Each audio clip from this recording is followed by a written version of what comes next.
Welcome to Happy Medium, a podcast where artists make art on the spot. Hi, everybody. Welcome back to Happy Medium. And today our guest is Jamie. Yay! Jamie, would you like to introduce yourself? Yes, hi. I'm Jamie Dawson. I'm a spoken word artist and performer. Yay! So today we are doing, again, paint by numbers. We are doing this kind of fruit collage with pineapples, and I don't even know what the other fruit is on here. Lemons, oranges, bananas. So we're working on the corners, the bottom right and the bottom left corners. So, yeah. So how's your day going? Super, super good. I'm excited to be here. This is a fun little project. Yeah, it is fun. It's fun and it's like relaxing once you get into it. Yup. Yeah. So, first question. So you're a spoken word artist. Yes. When did words start like having a meaning to you that you thought was important? Ooh, okay. I think the more that I actually studied words, like in school with like poetry and reading and seeing how you could actually take words and then have conversations about them. Yeah. And I always loved having those conversations. And then it got to like, I wonder if I could do this myself. You're like, oh, I think I can make up some fun ways to do it. So how old were you when you started thinking that way about it? I was in 5th grade. Okay. Yeah, I was in 5th grade. And that was maybe the third time that I really kind of dove into the kind of studies in school where we were like studying and making meaning out of poetry. Yeah. So what were you doing in 5th grade when you started kind of playing with words? Were you like creating your own poems? Were you like writing little songs? So I remember when I was that age, I used to love to try to write song lyrics. I found it very fun. Yeah, I love to try to write song lyrics as well. But I remember specifically, so in 5th grade, my teacher, her name was Miss Kelly, and we were doing a poetry series, and we had to write a poem based on a color. Ooh. And you got to pick whatever color you wanted and make whatever kind of like poem you wanted. And we studied, tone and like rhyme scheme to try to put it all together. And I chose the color gold. Good choice. It was a lot Unique of fun. choice.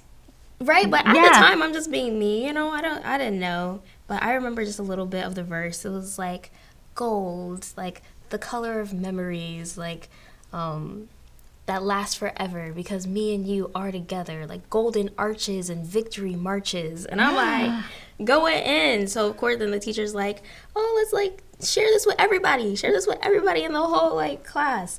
I'm really shy. Yeah. I leaned into the words and leaned into the page to kind of get through it. Yeah. But that was it. That was the first time where I was like, you're like, oh, I can make something out of this. Yeah, I can make it. That's cool. So what do you think about words is so attractive to you? Like, what do you feel like it's just like innate, or does it come from somewhere? Ooh, okay, that's a good question. I think that a certain part of it is innate because of the way that it's tied to expression.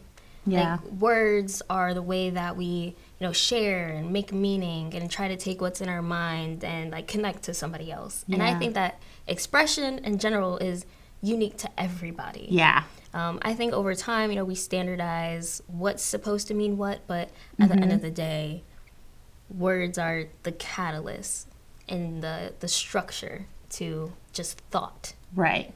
And communicating with other people and bringing us together. I agree. So you mentioned earlier when we spoke that you started doing art when it comes to words and poetry in 5th grade, but you didn't start to really share on your own until 9th grade. What happened then? Like, what made you create that change and decide, okay, I'm ready to like really share my art? I don't know if I ever really hit the point where I'm like, I'm ready to share my art. It was for me always a lot of encouragement from like my peers and from my teachers. We would always do like fun projects, and just like in 5th grade, whenever I got to the point of sharing, it was because someone was like, yo, this that you've made is good. Like, I think everyone should hear it.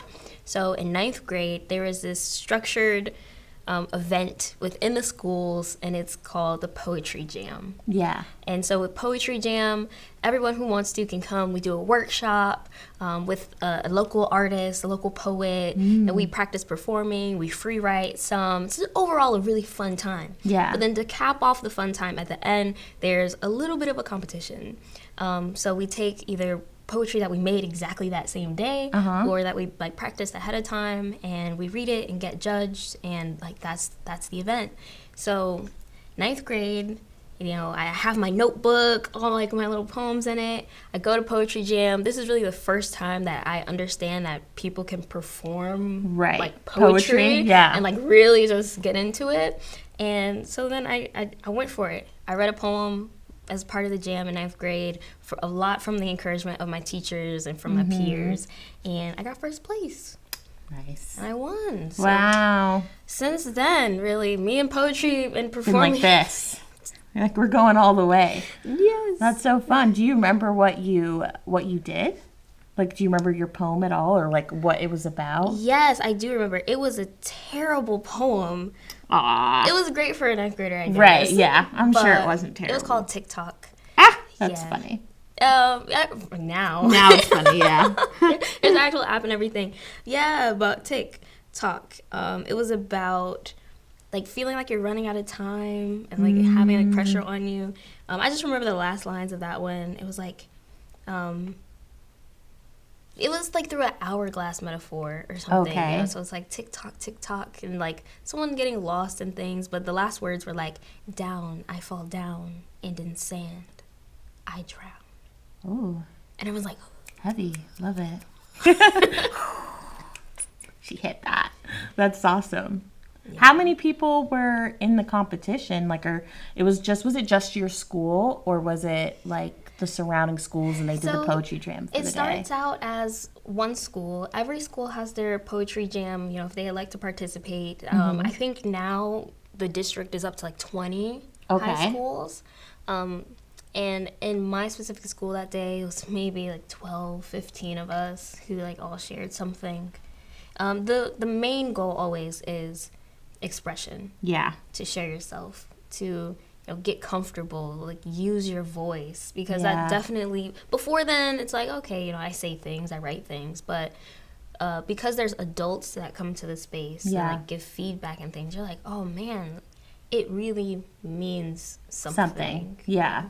To use your voice. It's nice that you had such, positive encouragement too. It seems like your school and your teachers really encourage you to kind of lift your voice. How important do you think that was in you being able to continue to grow in spoken word as you grew up? Absolutely, like 1,000%. Yeah. Like, totally critical, because after you kind of get that start, it becomes about craft, as well, like getting better at something. And to do that in a vacuum, when poetry is so like human and expressive and we all have our different ways of seeing life, right? I don't think I could have gotten better in a vacuum. So super appreciative to everyone who looked out for me, encourage you and help you keep taking steps forward. And like did it alongside with me too, because everyone who I've ever grown alongside with like was also an artist themselves trying to grow, right? And kind of like iron sharpens iron. Yeah, I like that. So you eventually began performing poetry. You joined a youth arts collective called Heard 'Em Say.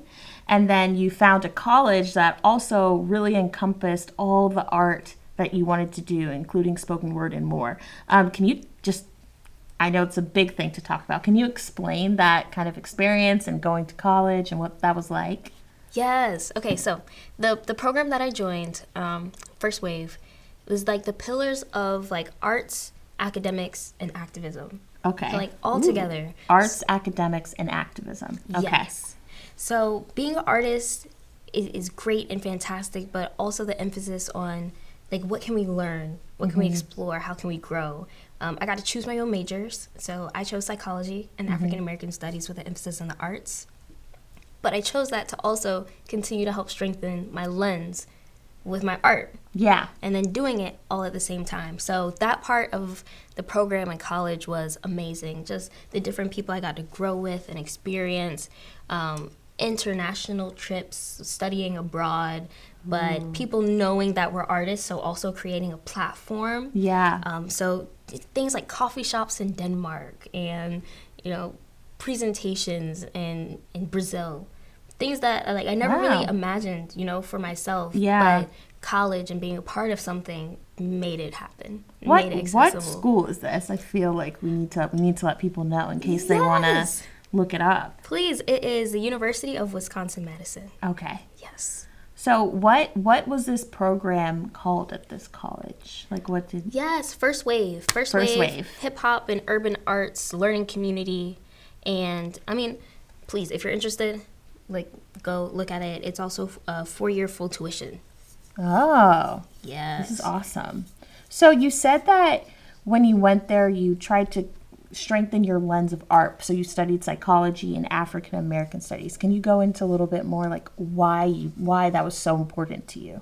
Yes. I love connecting with people. I'm a very emotional and kind of heavy at times poet. My goal is for us to build community and like build these bridges across from what I've experienced to what you may have experienced. I believe that even if you haven't gone exactly through what I've gone through, there's something that you can relate to. Exactly. Yeah. And so learning all the blueprints that I could use to make that a strong lens, and it helped a lot. Awesome. Yeah. That's when I learned how important music is. Music, tone, music's such tonality, a rhythm. Connecting force with everyone. Like everybody, you don't meet really anyone who doesn't enjoy music and like can connect to it, and like the way we all remember song lyrics and the way you learn things in school, and like it starts out in song. It's such an important artistic factor, and I love and it's based in words. Like it's based in that kind of rhythmic tone, and I think it does such a great job of connecting people. Yes. Yeah. I love it. Yes. And so that is definitely something that I'm grateful for. In college, you learn a lot about yourself as well. Yeah. Schedules, your first time, like adulting, managing yourself, really taking care of yourself. Yeah, making friends on your own and everything like that. So it was good to have my art as an anchor throughout that time. Yeah. Because otherwise, it could have been rough. It could have been rough at times. Because we're in Florida. I'm from Florida. I decided to go like 1,000 miles away. Yeah, so far. That was a big jump. That was a lot of courage, too. Like, how were you able to, I mean, it sounds like an unbelievable program, but how were you able to, have the courage? Like, I was afraid to go to college, 3 hours down the road. Oh, goodness. I knew what I wanted to do, basically. And even if I have to sacrifice for, a little while or for some years to try to get there, I knew that I wanted to do art, do it well, meet like-minded people, be able to be free and not have to worry about, working while I'm in college or going through different things. So that's good. Definitely a sacrifice. Yeah, but worth it. Yeah. But worth it. Definitely worth it. I would recommend it. Yeah. I recommend taking the leap. Yeah. Especially while you're young. Because there's nothing quite like it. Yeah. And later there's more responsibilities. Yeah. And more things you have to take care of. Maybe even more goals you have for yourself. When you're young, you really only have yourself to manage, and you should really, if you have the opportunity to take advantage of that, you probably should. So do it, kids, if you want to. If you're thinking about it, do it. So your journey has been colored by the talent of many Black and brown artists. How do you think that has allowed you to flourish in your art and allowed you to feel like you can grow? Representation definitely matters. Seeing the way, because first there's culture. Yeah. And the way that I was raised and things is we don't talk about certain things. Yeah, it's kind of just for the house. Yeah, you have to be kind of reserved and closed off. But seeing artists who look like me speaking freely about what the culture means to them or has done to them, what their experiences were like, really empowered me to enter my take into the whole story and the whole fabric of what is a nuanced experience. Yeah. Wow. So what was your growing up life like, and how do you think has that influenced your art? Oh, absolutely. I love writing about Tampa and Florida and sunshine and waters and Florida water and making it this beautiful just sunset feeling throughout everything. If I can incorporate a little bit of like wind through the palm trees in just the cadence or the way that I say something, that's what I lean into. I 100% believe that experience influences your art, your environment. Yeah. Influences your art. Yeah, and what you create. Yes. And even topic, you know, because when I went to college, I did get homesick, especially after like a couple of years, you know, enduring winter. Right. For the first time in my life. Cold up there. Yeah, I would write a lot about how the place where I came from shapes me and what it has to offer for other people. Right. Too. So have there been specific artists, other spoken word artists or writers who have really influenced you or whose work you really appreciate? I appreciate Maya Angelou a lot. Based on performance and the way they do things, Mark Bamuthi Joseph. Ooh. Yes. Dinez Smith, who also happens to be First Waver. Okay. Jasmine Mans. Just incredible like writing, but just the delivery. Just Yeah. Because the words do a lot of the legwork, but it's almost like texting. You know, like you can read the words, but sometimes a little bit gets lost in translation. Yeah. These artists are people who absolutely, when I open my mouth and I start reciting my own words, you know what I mean. Yeah. I love it. There's no confusion. Can you talk a little bit about that? Because a lot of spoken word is really just the artist and the way that they say the words. How do you do that? How do you find the right way to say certain words that really gets your point across? Because I've noticed it's, you know, when you were here performing, you know, a couple months ago, it was, you know, you said words and the way you said it really changed its meaning. And how do you guys learn that? Is that something you learn, or is it kind of part of your own self? Oh gosh, yes, you absolutely learn it and practice it. What they taught me, and when I say they, I mean like heard them say, and the mentors and the people who would come through and do workshops from all over the country, every word is a world. Ah. Yes, our poet laureate here, Mr. James Tokley, that's his mantra. Every word is a world. What that means is we could live and sit inside of a single word because of its nuance, because of its meaning. We have to take the time and chew and, you know, just put your mouth around it and know the intention that you have for that word. Yeah. To know the possibilities of that word, and then to know what you want that word to be. Yeah. Yeah, I'm a big fan too. Nonsense poetry is a thing. Was it C.S. Lewis? Someone, but Jabberwocky. Uh-huh. You know, 'twas brillig and the slithy toves did gyre and gimble in the wabe. All mimsy were the borgoves and the mome rafts outgrabe. None of those are real words. I was like, what does that mean? Yeah, but like, how'd you feel?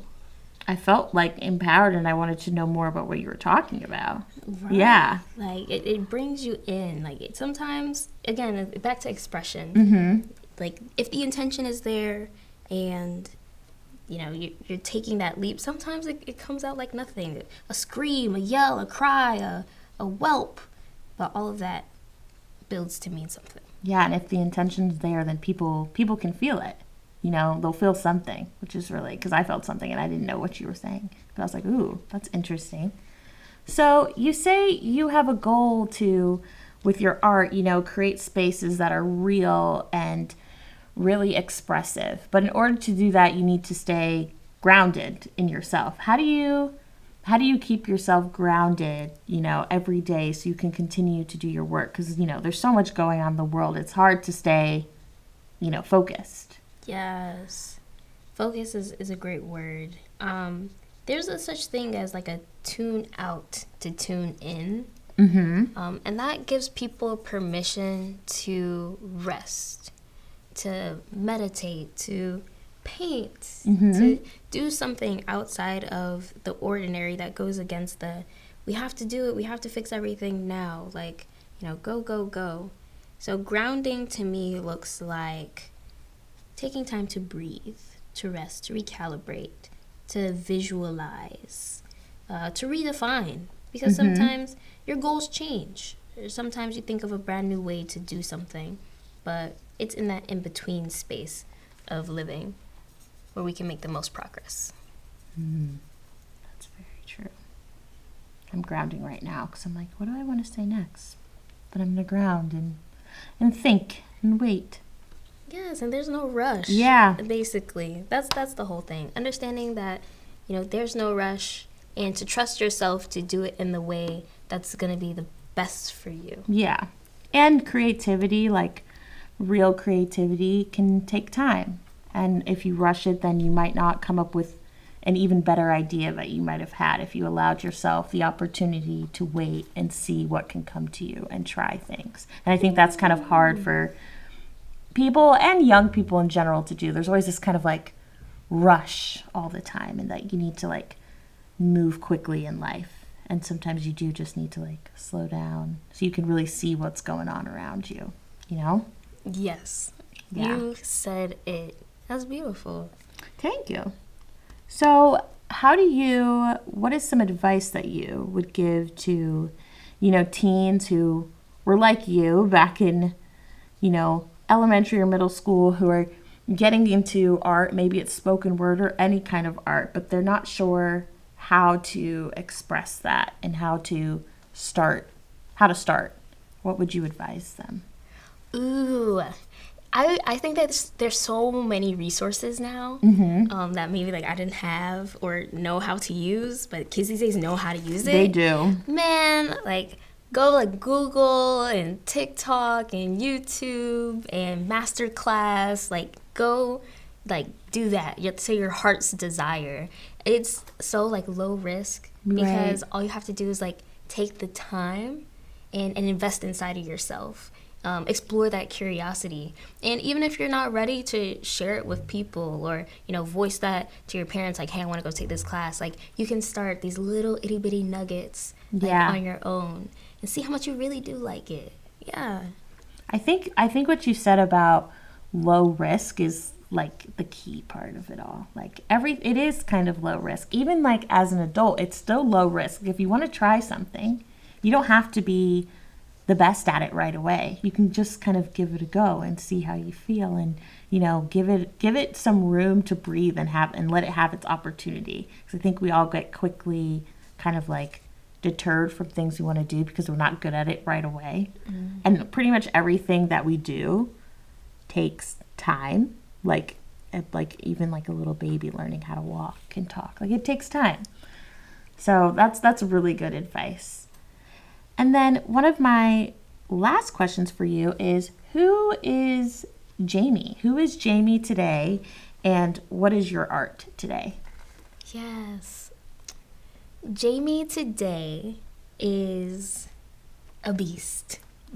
A driven, free-spirited writer, performer, explorer, with the goal always to create something to help heal community, to bring people together, to explore like feelings that sometimes we don't even know that we have. Yeah. And like just emphasis on the community part, because being able to express and voice things, I think, brings us together. At first it can feel uncomfortable, but then after a while you get this sense of perspective and understanding. Yeah. That was beautiful. Thank you. Yeah. Is there anything else you want to add where people can find you, find your work, or any upcoming things you have going on? Yes. Okay. So what I would like to add is always, you're welcome to join the journey. All of my social lights, people who are social, people who are lights.